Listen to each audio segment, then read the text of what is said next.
बिस्मिल्लाहिर्रहमानिर्रहीम। अस्सलाम वालेकुम फ्रेंड्स, कैसे हैं आप? आई होप अल्लाह के करम से आप ठीक ठाक होंगे। आज मैं अपने प्यारे प्यारे फ्रेंड्स के लिए बड़े मज़े का विंटर स्पेशल विलेज स्टाइल में सरसों के साग की रेसिपी शेयर करने जा रही हूँ, जो कि इंशाल्लाह आपको बहुत ज़्यादा पसंद आएगा। ये ना सिर्फ बड़ों का फेवरेट है, बल्कि बच्चे भी इसको बहुत ज़्यादा लाइक करते हैं। तो इसके लिए ना तो आपको घंटों खपना पड़ेगा और ना ही वेट करना पड़ेगा। झटपट में आपने इसको तैयार करना है और फ़ौरन इसको खा लेना है। जस्ट आपने 5 से 6 मिनट में इस साग को तैयार कर लेना है। जनाब, ठंडी ठंडी सुबह हो, साथ पराठा और साथ सरसों का साग हो और साथ गर्मा गर्म चाय का मग हो, तो क्या ही बात है। चले जी, टाइम वेस्ट किए बगैर चलते हैं मज़ेदार साग की रेसिपी की तरफ। बिस्मिल्लाहिर्रहमानिर्रहीम। मैं साग ज़्यादा मिकदार में बना रही हूँ, तो इधर मैंने 3 किलो ना ये सरसों का साग ले लिया है। तो आपने प्योर सरसों का साग लेना। तो मैं 1.5 किलो इसमें पालक ले रही हूँ। तो पालक आपने हाफ लेनी है, तो मैं आधा किलो इसमें मेथी लेनी है। मेथी आपने इस तरह, ये देखिए, छोटे पत्तों वाली देसी लेनी है, ये ज़्यादा फ्लेवरफुल बनती है। तो इसमें एक गट्ठी हम बाथू भी मस्ट ऐड करेंगे, इसके बगैर साग बिल्कुल विलेज स्टाइल में नहीं बनता। तो ये देखिए, इसमें हरी मिर्चें मैंने आधा पाव ले ली हैं। ये ब्रीक वाली देसी आप मिर्चें ले लें। तो फ्रेंड्स, इसको देखिए आपने किस तरह तोड़ना है, इसके जस्ट पत्ते नहीं आपने लेने। बाज़ लोग पत्ते ले लेते हैं, ये डंडल वेस्ट कर देते हैं। आपने नरम डंडल भी डालने हैं। साग और पालक के ये डंडल आपने सारे डालने हैं। जो हार्ड वाले हैं वो सिर्फ आपने उतारने हैं। वो कहते हैं ना अक्सर गंदल वाला साग, तो गंदल वाला साग इस डंडल को कहते हैं। ये डंडल आपने मस्त डालने, सिर्फ जो सख्त डंडल होगी वो हम आगे से उतार लेंगे। तो मेथी के हमने जस्ट पत्ते ही लेने हैं, जिसके डंडल नहीं हम ऐड करेंगे।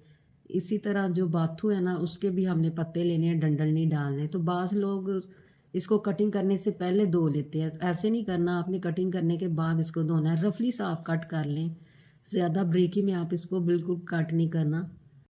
तो इस तरह देखिए, मैंने ना बाथू के भी पत्ते ले लिए हैं। तो साग, पालक, बाथू और मेथी के बगैर हमारा साग बिल्कुल मज़े का नहीं बनता। तो फ्रेंड्स, मैं पतीले में पानी ऐड कर लूँगी। थोड़ा थोड़ा करके हम अपना साग इसमें ऐड करते जाएंगे और हाथों से ऐसे मसलेंगे ताकि जो भी मिट्टी वगैरह है वो नीचे बैठ जाए। तो इस तरह हम टैप बंद कर देंगे। 1 से 2 मिनट हम थोड़ी देर ना वेट करेंगे। ऊपर से हमने साग उठा लेना है ताकि जो मिट्टी है वो नीचे बैठी हो। तो ये हम टोकरी में डाल लेंगे। मज़ीद हमने फिर इसको वॉश करना है, क्योंकि ज़रा सी भी अगर मिट्टी साग में आ जाए, तो मिट्टी बहुत ज़्यादा होती है साग के साथ, तो सारा हमारा साग ख़राब हो सकता है। तो अब आप जिस पतीले में इसको ऐड करना चाह रहे हैं, उस पतीले में आप इसको ऐड कर लें। तो मैं इसको प्रेशर में बना रही हूँ, मुझे जल्दी थी। आप चाहे तो पतीले में भी इसको बना सकते हैं। प्रेशर में डालने के बाद मैंने जस्ट इसमें ना सिर्फ हाफ ग्लास पानी डालना है। तो फ़ौरन हमने प्रेशर बंद नहीं करना जब तक साग हमारा नीचे नहीं जाएगा, यानी ये नीचे बैठ जाएगा। ये देखिए, थोड़ा सा इसमें बॉयल आया, नीचे बैठ गया। तो अब हम प्रेशर लगा के इसको 7 से 8 मिनट प्रेशर लगा लेंगे। 7 से 8 मिनट के बाद देखिए, साग बिल्कुल परफेक्ट गल चुका है। मैं आपको चेक भी करवाती हूँ। ये देखिए, इसकी गंदल ये सॉफ्ट हो चुकी है। तो फ्रेंड्स, आप चाहें तो इसको जो सिंपल ये हाथ वाली मदानी होती है, उससे आप इसको मैश कर लें। अगर आपको टफ़ लगता है तो इसको ठंडा करके आप ब्लेंडर में इसको ब्लेंड कर सकते हैं। जैसे आपको इजी लगे वैसे आप कर लें। थोड़ी देर मैं ऐसे मैश करूँगी, साग हमारा अच्छी तरह ये देखिए मैश हो जाएगा। ये देखिए, मैंने मैश कर लिया बिल्कुल। ये देखिए, मलाई जैसा हमारा साग मैश हो चुका है।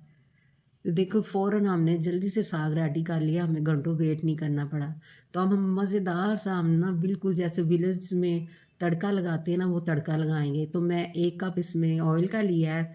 तो मैंने इसमें देसी टच देने के लिए 2 खाने के चम्मच इसमें देसी घी ऐड कर दिया है। तो इसमें मैंने 2 खाने के चम्मच लहसुन अदरक का पेस्ट भी ऐड कर दिया है। और जो मैंने आधा पाव मिर्चें ली थी, उसको ग्राइंड करके उसका पेस्ट ऐड कर दिया है। सारी चीज़ों को हमने अच्छे से पकाना है, इसकी बुनाई करनी है, ताकि हरी मिर्चों का भी कच्चापन ख़त्म हो जाए और लहसुन अदरक का। आप चाहे तो स्टार्टिंग में ग्राइंड करके मिर्चें भी ना साग के साथ भी ऐड कर सकते हैं। तो 2 टीस्पून इसमें मैं नमक डाल रही हूँ। मेरे साग ज़्यादा था, तो आप नमक कम या ज़्यादा कर सकती हैं। तो जनाब, आप इस तड़के को लगाते हैं 4 चांद। तो मैंने ये बॉयल सारा साग जो था ना, वो इसमें ऐड कर दिया है। 5 मिनट साग को पका लेंगे ताकि इसका पानी ड्राई हो जाए। तो फ्रेंड्स, ये मैं 5 किलो साग बना रही हूँ। साग एक ऐसी चीज़ है जो कि फ़ौरन बांटा जाता है, तो इसलिए मैंने ज़्यादा बनाया है। मज़ीद ठंडा होने पर ये ठीक हो जाएगा। जब इस तरह का हो जाए 5 से 6 मिनट आप पका लें तो ये साग हमारा रेडी हो चुका है। तो फ्रेंड्स मैं आपको इसको डिश आउट करके दिखाती हूँ। तो मैंने ये देखे बाउल में ऐड कर लिया है। मज़ीद इसको देसी चस्का लगाने के लिए फ्रेंड्स बिल्कुल विलेज स्टाइल में मैं इसमें ये मक्खन ऐड कर रही हूँ। आप अपनी मर्ज़ी से कम या ज़्यादा मक्खन ऐड कर सकते हैं। तो चेक करें इसकी फाइनल लुक। मज़ेदार सा माउथ वाटरिंग हमारा विलेज स्टाइल सरसों का साग रेडी है जो है बेहद टेस्टी। आप इसको मकई की रोटी के साथ या पराठे के साथ भी ट्राई कर सकते हैं। तो इसी पॉइंट पे आपसे रिक्वेस्ट है, अगर आज का आपको मेरे ये सरसों के साग की रेसिपी ज़रा सी भी पसंद आई हो तो आप मेरे चैनल को सब्सक्राइब कर दें, मेरी वीडियो को लाइक कर दें, फ्रेंड और फैमिली मेम्बर में शेयर कर दें और बेल आइकन को ज़रूर प्रेस कर लें ताकि हर न्यू वीडियो का नोटिफिकेशन सबसे पहले आप तक पहुंच सके। इसके साथ ही मुझे इजाज़त दें, मिलते हैं नेक्स्ट अच्छी सी रेसिपी या रेमेडी के साथ। अल्लाह हाफिज़।